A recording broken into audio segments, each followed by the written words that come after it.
My name is Marilyn at Cindy's Quilt Shop. This is the second Saturday sampler. This is the first block in September of 2013. I'm going to give you some hints on some equipment that might help you make your block. The first thing that you need to do after you get the cream or white piece squares cut, they are 4 inches square, you're going to put them right sides together. I actually like to press them so they stick together a little bit. I'm going to use the Clearly Perfect angle to sew these.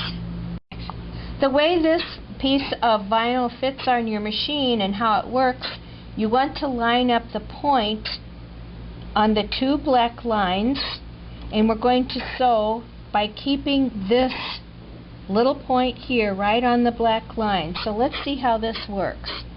I'm going to line it up, lower my presser foot, and all I have to do is watch this. Just keep it lined up on that black line. I can really speed through that if I want to. Next, I'm going to I would do all 20 of these at the same time. I'm going to line this up again here and sew all the way down.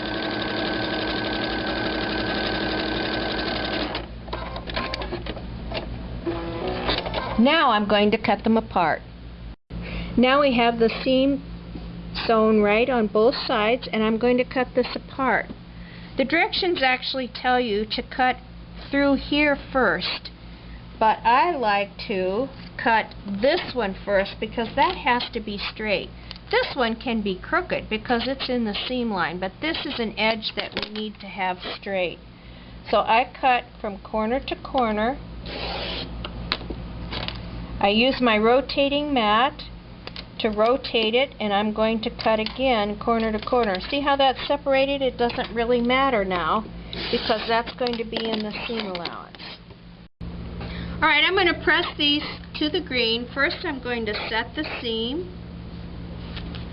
I'm going to open it up and lightly finger press it, and I'm pressing, not ironing. So I have that one. I'm going to press another one. I'm going to do 4 of those. Now when you look at these, they are the opposite. This is green on the left, and this is green on the right.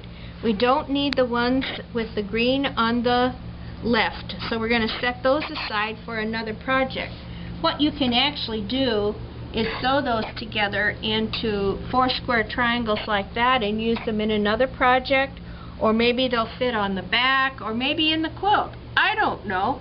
Anyway, save those. Don't throw them away. So we're going to use the ones with the green on the right. Next, I take my red squares and I'm going to cut them diagonally one time so I have triangles like this. I'm going to take the red triangle and put it right sides together with my green and white triangle, and the directions indicate that it's best if you sew it with the green and white piece on top. That way the seam allowance is going down and you're not going to end up with one that looks like that. So I'm going to sew this with a 1/4 inch seam, and a scant 1/4 inch seam is even better. Don't worry if your triangles aren't the same size. It doesn't matter because we're going to trim these up.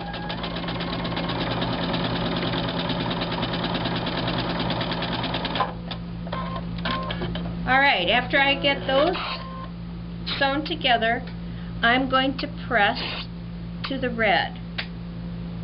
I want to set my seam, flip it over, and when you press, make sure that you're not sliding your iron this way because this is the bias and you can stretch that square.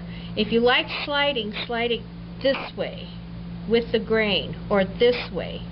But I'm just going to finger press it and just press. So I have a block that looks like this. Now I'm going to trim it up using my Bloc-Loc ruler. I like to have the red down. Let's do it so that you can see how I like to do it. If you were cutting it, you would want the red on the bottom and the green and white on the top, and you want to be able to read Bloc-Loc. Right here is 1.5 inches, and in the directions it tells you to have that little piece right there 1.5 inches, because we're going to trim this up to 3 inches. So I'm going to turn it around so I can cut it. So I'm going to trim this side, and then I'm going to trim this side. Maybe.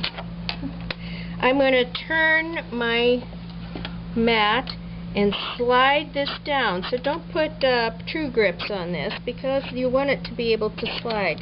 Now all I have to do is match up 3 here and 3 here, and I'm going to trim those sides off.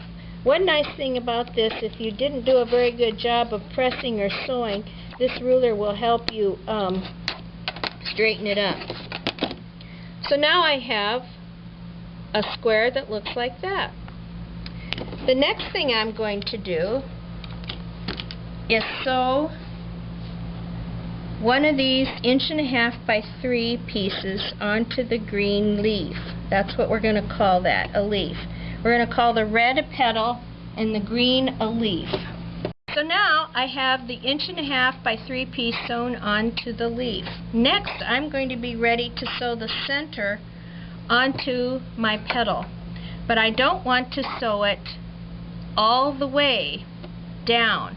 I want to start 1/2 inch in.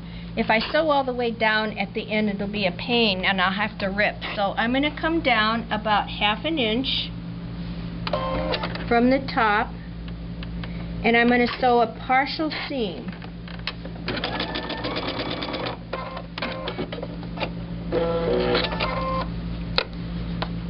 See how that is? 1/2 inch down. And I'm going to take it over to my ironing board and press it toward the petal like that. I have one right here that I can just show you. See, I pressed that toward the petal. I don't worry about pressing this. My next piece is going to be added on.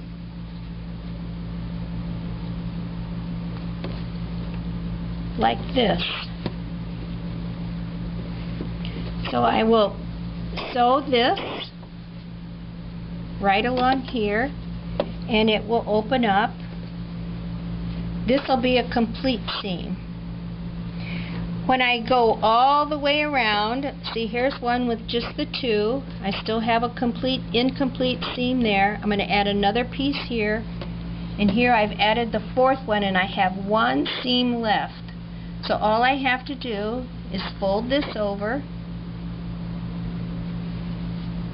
I like to sew on this side because I can see where I started at the beginning, and I'm going to sew a 1/4 inch seam here. Finish my seam. You don't have to backstitch. You just stitch over top of where you started, and that will secure your seam. Now you have a 6.5 inch block that will finish at 6 inches. Today I have shown you the Clearly Perfect angle. I have shown you the Bloc-Loc ruler. I have also shown you, no I haven't, Best Press, which I use to press my fabric when I first start. I've also shown a rotating mat for your project. This is Marilyn at Cindy's Quilt Shop. I hope you have good luck making your 5 blocks.